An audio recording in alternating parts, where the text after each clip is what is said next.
ver seria o autoconhecimento é a cura para a humanidade. Para mim, essa é a importância do autoconhecimento, para você ter uma ideia. E aí, para introduzir isso também, eu gostaria de colocar uma frase de um poeta chamado Rumi, que diz o seguinte: a nossa tarefa não é buscar o amor, mas meramente buscar e encontrar dentro de nós mesmos os bloqueios que a gente ergueu contra ele. Então, com essa introdução, eu queria explicar um pouquinho, e aí eu vou dar uma alongada, mas eu acho que é muito importante conceituar algumas coisas, de o que é autoconhecimento e como conquistar esse famoso autoconhecimento, né? Autoconhecimento é você conhecer, ter consciência das suas ações e das suas reações. O que é ter consciência das suas ações? É por que você faz o que você faz. Por que eu decidi ser psicólogo, ser terapeuta? Por que eu gosto de assistir um filme e não gosto de outro? E ao mesmo tempo, que são reações? Por que eu fico com raiva no trânsito? Por que eu me ofendo quando alguém fala tal coisa? Então, então eu gostaria de dividir um pouco a minha história e dar alguns exemplos sobre isso. Então, um aspecto pequeno da minha história. Quando eu era pequeno, mais ou menos uns 10 anos, a minha mãe teve um problema de saúde que foi câncer de mama. Então ela estava fazendo rádio, químio, estava carequinha, estava sem um seio. E um belo dia eu queria agradar ela e meu pai, que estavam sentados no sofá. E eu falei, eu posso fazer uma limonada para vocês? Aí eu quis caprichar, fiz aquela limonada suíça com leite, um monte de coisa, fui levar para eles. Aí eu tô, ó, para vocês. Aí eles foram tomar. Nossa, que coisa horrível! E começaram a dar risada. Aí naquele instante eu comecei a chorar. E aí minha mãe, ao me ver chorar, o que ela fez? Começou a chorar também. Eu não sabia, muito tempo depois eu fui compreender, por exemplo, que naquele dia meu coração, ele gravou duas coisas. Uma, que eu era incapaz até de fazer uma limonada, e a outra, que a culpa do sofrimento de quem eu mais amava era minha. Então, a dor que eu via que o outro sentia, eu sentia a dor. Então, olha como isso foi forte na minha vida e isso acabou dando a mão para outras coisas, Fabi. Bom, já que a culpa do sofrimento do outro é minha, eu não quero que o outro sofra. Então, eu vou desenvolver o quê? Medo de magoar. E o medo de magoar vai dar a mão para quê? Dificuldade de falar não. O medo de magoar vai dar a mão para a necessidade de agradar todo mundo. E aí você vai indo. E aí você vai indo, e assim você vai indo. Então você percebe que às vezes de uma experiência ou de experiências repetitivas, a gente começa a desenvolver o que eu chamo de personalidade. Então, como que a gente entende o desenvolvimento humano? Então, basicamente, a pessoa nasce e a partir de relações com o mundo, ela passa a criar no cérebro associações de prazer e dor. É muito importante que a gente entenda que isso não é diferente, elas são as mesmas coisas. São duas faces da mesma moeda. Por exemplo, quando você está com calor e liga o ar-condicionado, ao mesmo tempo que você alivia o desconforto da dor, você ganha prazer de estar num lugar mais gostoso. Então não tem como aliviar uma dor sem ganhar prazer ou ganhar prazer sem aliviar uma dor. É só um nome diferente. É como se eu mudasse a nomenclatura, mas eu estou sentindo a mesma coisa. Sabe quando você chega em casa depois de um dia cansativo de trabalho, tira o sapato, por exemplo, você fala, ai, que delícia. Você ganhou prazer e aliviou o desconforto do aperto do sapato, por exemplo. Olha que interessante. Agora, o que essas associações... Então, quando eu tenho uma associação de prazer, eu quero aumentar isso. Quando eu tenho uma de dor, eu quero evitar no primeiro momento. Então, as minhas associações de prazer e dor vão criando o que a gente chama de personalidade. O que é a nossa personalidade? Personalidade vem de persona. Persona eram as máscaras que o grego antigo usava. Então a gente se veste com algumas coisas que a gente se identifica no mundo a partir de prazer e dor.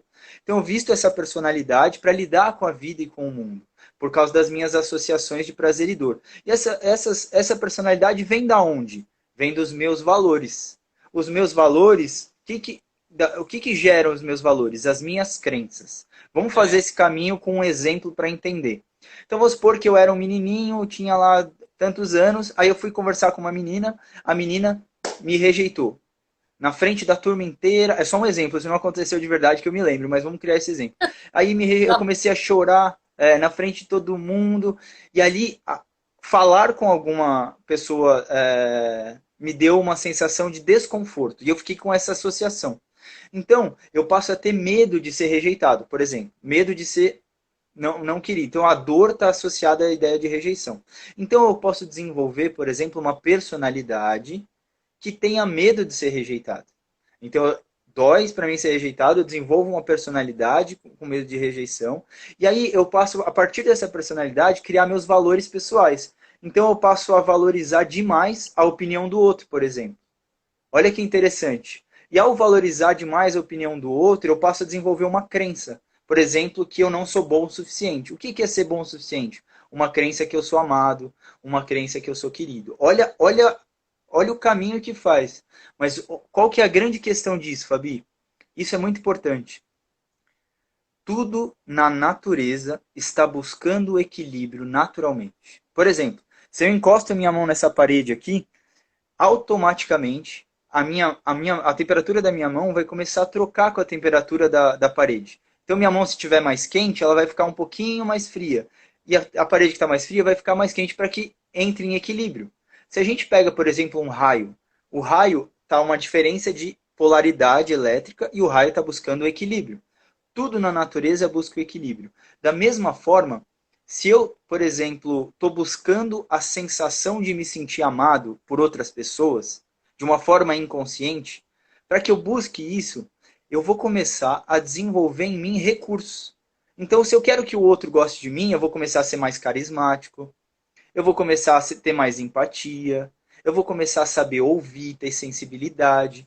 Então, para que esse equilíbrio dentro do meu coração possa acontecer, eu começo a buscar ações.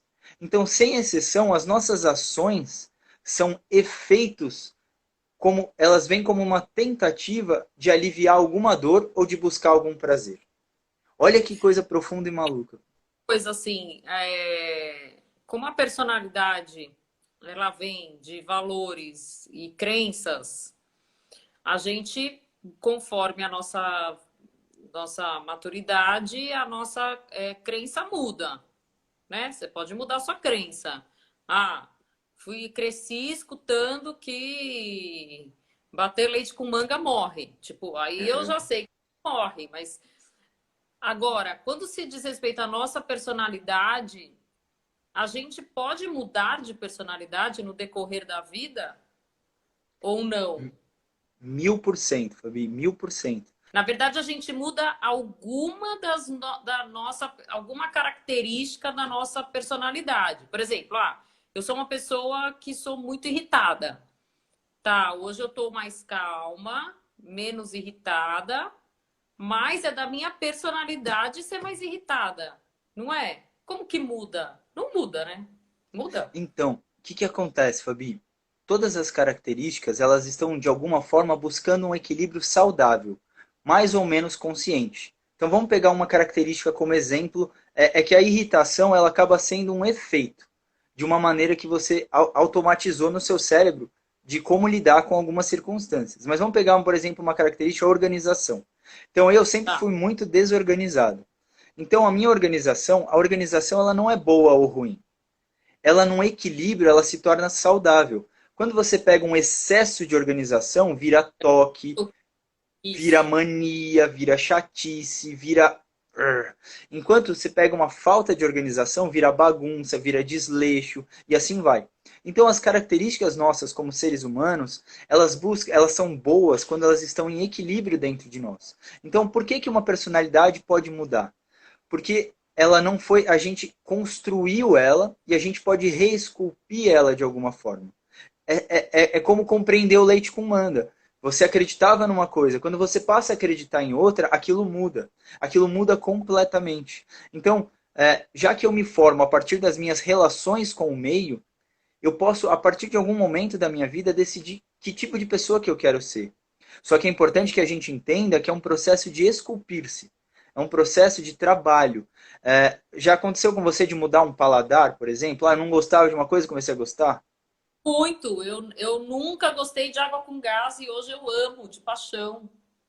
Exatamente. O gosto é uma associação relacionada à personalidade. Quando eu tinha 18 anos, eu adorava tomar cerveja e falar que eu aguentava beber muito. Hoje eu não aguento beber cerveja, eu bebo outras coisas que eu gosto de vez em quando. É, Por quê? tem, nunca cerveja. É, isso aí. Porque as coisas mudam. Então, a gente está falando de gostos. Mas e as nossas forças? Antigamente, eu tinha outras forças, hoje eu tenho outras. E isso traz para a gente a ideia de transitoriedade. Muito importante a gente se lembrar disso.